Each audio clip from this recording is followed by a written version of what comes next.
Morning. Hey, it's Denise. I know it's been a while since I made a video, but life. So I thought I would make one though because I just recently went through something and I couldn't find a lot of information on it online at all. So I thought maybe I'd put my experience out there to see if anybody else is looking for it. So I'm anemic. It's not that big a deal. It doesn't really affect your daily life too much, but sometimes you need a little more intervention to get your numbers up instead of just like eating spinach and, red meat.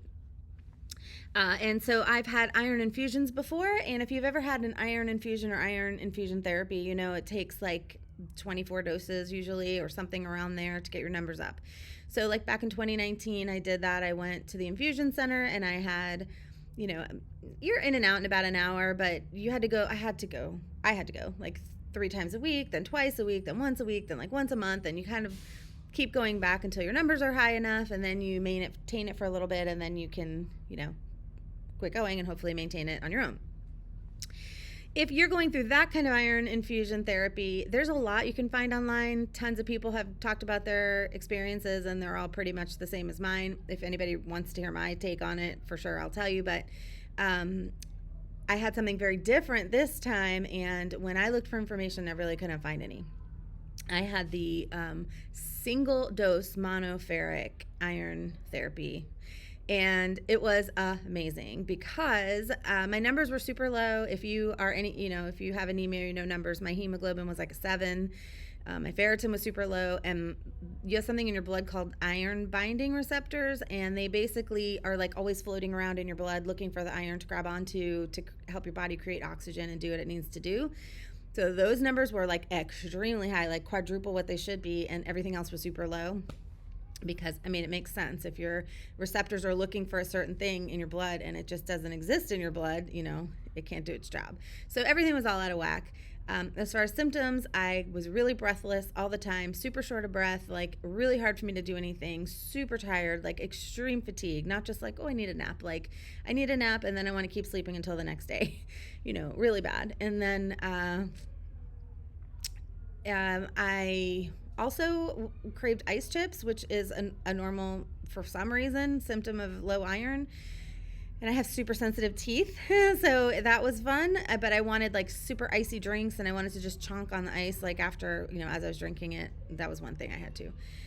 So when I had my numbers checked and they were super low, which I had a feeling they were going to be, my hematologist said, hey, I think you need some infusion. And I was like, because I didn't want to go through the whole, 4 times a week or whatever it was, 3 times a week for 4 weeks, 5 weeks, whatever it was.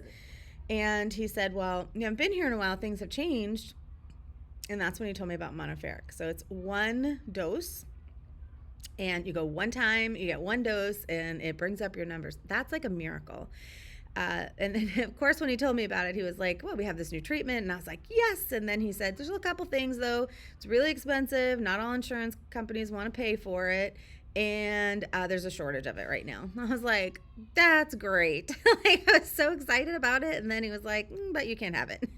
But it turned out, thankfully, my insurance covered it, and they were able to get it for me. So I think I had to wait like a week, which is not a big deal. So basically the experience, if you're looking for information about it, was very similar to the other infusions, some differences. It was still in the same place. My hematologist is a hematology oncologist. I don't know if that's how all hematologists work. I'm not a doctor. It's not medical advice. But he, I love my hematologist, but he's great. And you basically go to the only thing that's kind of depressing is you're in the same place where everyone's getting their chemotherapy, and it's, my heart goes out to those people. I've been in that situation with family members before. It's not fun. But you are in it's the same infusion center, and it's very comfortable, it's very peaceful. But this time, they start with the IV Benadryl, and she said it's because, if you have an allergic reaction to the medication, the Benadryl will slow it down, and they'll be able to figure out, like, do they just have to slow down the dosage or cut it or stop it or whatever it is. So, it's just a preventative. I don't take Benadryl all that often, so that knocked me out. So I drove there myself thinking afterwards I'd go pick up my husband, but she gave me the IV Benadryl and I passed out. when I woke up, I was texting my husband. I was like, yeah, well, I don't know how long it's going to be. We haven't even started the iron part. I'm still having this Benadryl drip thing. And I looked up at the pole, and it wasn't Benadryl. It was clearly not Benadryl. It was that big dark red bag up there. And I was like, oh, okay. So I slept through the whole changing out of the Benadryl, putting up the iron. Like, I don't know. I'm just going to imagine that I wasn't like laying there snoring with my mouth wide open, but it could have been. And I had to wait maybe a half an hour for the drip to finish going through. Of course, didn't feel a thing, no pain, no nothing. I had no reaction whatsoever. A few people have said, wow, is it safe to get all that iron at once? Like, considering they used to meter it out, and I don't know the science behind it, but it was safe for me. I didn't have any reaction. The only thing is that Benadryl made me really sleepy. So at the time when I was texting my husband, when I just woke up from my little Benadryl nap, I said, I don't know if I could drive myself home.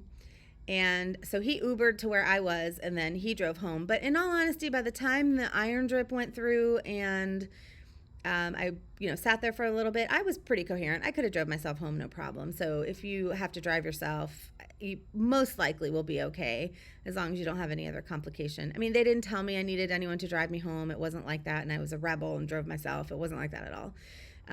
But I started feeling better within a couple of days. And then by the end of a week, I was like, it's the things that you deal with when you're dealing with anemia symptoms are a little bit, they're a little bit not vague, but it's not like you have this massive pain and then it's gone. They're like things that you notice over time. So eventually I was like, oh, okay, I'm not breathing quite as heavy walking into the store, or I'm not quite as tired, and I wasn't craving the ice as much as I was. So slowly the symptoms start to dissipate. When I went back just recently for my 3-week check just to see how things were, my numbers went up a lot. It went from like a 7 to like a 10 point something, which is good. And it's still on the lower side of normal, but for me, it's okay. And she said that it will keep climbing. It should still continue to go up. So I'm going back in another couple weeks to check to see where it is. But she said that my dose was equivalent to, not my dose, but my results were equivalent to what they would normally see in someone who had 2 whole blood transfusions. So to me, that was a win. One time, no issues, in and out, immediately started feeling better. Within a couple of days, I started feeling better.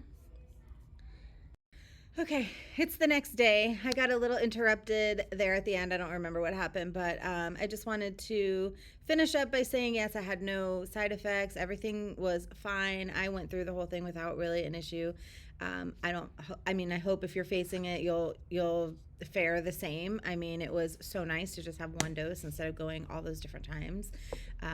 So that's my experience with Monoferric. If you have any questions, I'll be sure to answer them.